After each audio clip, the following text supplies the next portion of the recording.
Good afternoon this Tuesday, May 4th. I'm kind of excited to do this video today, especially when we get to the conclusions at the end. And what this video is about is, when will the drought in the Northern Plains be traded out in Minneapolis wheat? Well, we're going to walk through that here in the video. And when we get to the end, you're going to see the conclusions of how I piece this together and what we're going to come to expect. Of course, this assumes it doesn't rain. And this assumes that heat eventually comes to North Dakota. This 50s and 60s stuff doesn't kill stuff, especially even if it's in the ground or in the bag. You can't kill it. So first, let's start out with what wheat has done. This current rally in spring wheat has nothing to do with the drought. I'm going to show you it's all about corn and how all other wheats, the winter wheat out of Kansas City and Chicago, have went up the same amount as spring wheat. It's about the spreads, and when spring wheat starts spreading over Chicago and Kansas City wheat, as they have been doing now, starting last Thursday, Friday, and Monday. Not so much today, but when they start gaining over the other ones, then you know we're focusing on drought. But the acceleration doesn't come until we accelerate the heat. First, let's start with corn, and let's look at some charts. This is a safrinha corn crop area. This area is where the corn is growing. I have a better one on the next chart. But as you can see, for the next 7 days from May 4th forward, there is no rain going to be in the safrinha. Down here in the bottom part of the Rio Grande, they're going to catch a quarter to half an inch. But pollination is occurring now. And this crop is not doing well. This here is another way of looking at it. This is now through Friday, the May 14th. This is safrinha corn.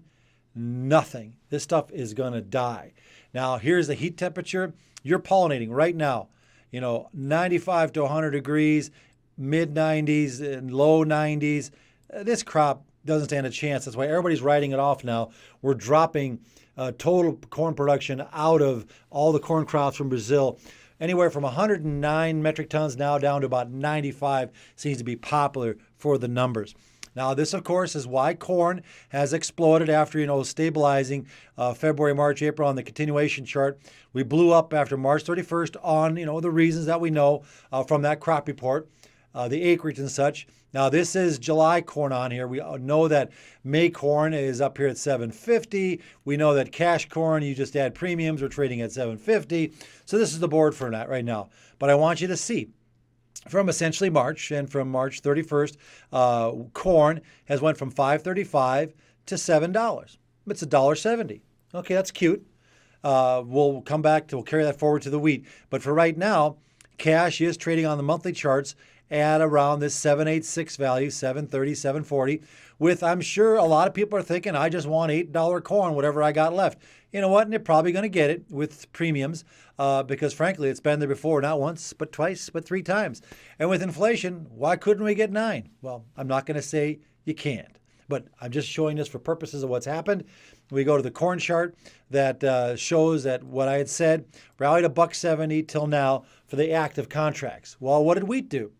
So as we go to the Chicago wheat chart, you can see we bottomed out at 590 and went to 770. That's $1.80, almost as much as corn, if not more, by a dime. But of course, has since subsequently come off now, while corn has kept rallying as it's giving up a little bit, and we're seeing spring wheat is actually holding up better.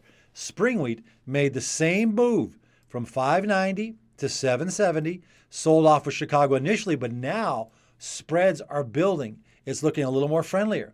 Now, we could sell off in here a little bit. Let's go back and look at our Chicago wheat chart. We've got this, corrective A, B, C nature trying to play out. And that could occur into mid-May yet. And I want to show you why. We're going to look at Minneapolis wheat and what it does during droughts. And we're going to go back to the most recent, 2017. And we're going to see that in 2017, there was an initial low mid-April. There was a rally to May 1st, a decline at the start of the month, a decline to May 15th where it turned and started gradually climbing until June 1st when it picked up more speed. Now, here's what's important to notice in this. Let's look at Chicago wheat.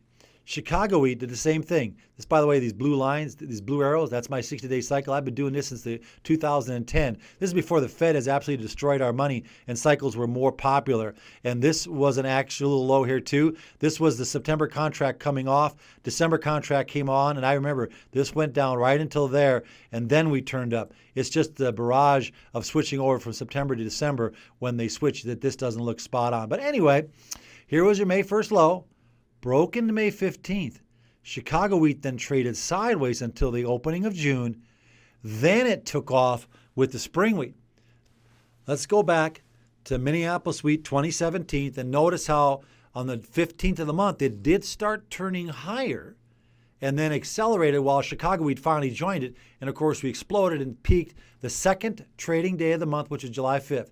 July 1st and 2nd was the weekend. July 3rd was a Monday. No holiday on the 4th. We opened the first 3 minutes of July the 5th, topped, and she was done. Okay, well, let's go forward to 1988. 1988, the market had bottomed end of March, just like this year, rallied into late April. There was a sell-off, bottoming about mid-May. This is the weekly charts I had to use. And then she took off and went vertical in 6 weeks, peaked out the week of July 4th, and she was all over with. So now, here we are, May 1st, and I'm saying there's a potential sell-off into May 15th. Well, this is the GFS out today at noon. Sorry, I should have zoomed this in better. And this is our forecast through Friday, May 14th. Keep in mind, this is the GFS. This is the worthless one, wrong more than it's ever right. But hey, in the spring wheat country, it certainly wants to throw us some rain in here. Well, maybe this is finally, you crawl a wolf long enough, eventually a wolf does show up. Maybe we get some rains, and this creates a mid-May low before we turn higher. So we'll see, but we do know the statistics tell us if this drought rallies, it's going to rally after June 1st. So why would we expect such a delayed result when we know the crop out here looks so terrible? Well, that's because they won't kill a crop that's still in the bag or in the bin, so to speak. I hate to surprise you guys in Iowa, Illinois, and Indiana, but there's farmers in North Dakota that take good-looking quality bin-run wheat, clean it, and they seed that into the ground. And so we got to kill it, or plant it, let it germinate, let it come out of the ground, and then hit it with oppressive heat. Once it's dead, it's dead. We know there's no wheat that can ever come again. If anything, either sorghum or some kind of sedan grass will be planted if it rains in June or July for some kind of cover crop and for feed. So what we're saying is this. Watch out. We can still monkey this market around a bit here as far as the drought is concerned until about mid-May. But statistics say that once we get to mid-May, and more importantly, see heat coming, into the marketplace here every day, and we're in the 80s and more, that's when the price of spring wheat goes up, especially on the spreads over Chicago. And the rally is June 1st to July 1st. This is Eugene Grainer with Heartland Investor Capital Management. I hope you find this information useful.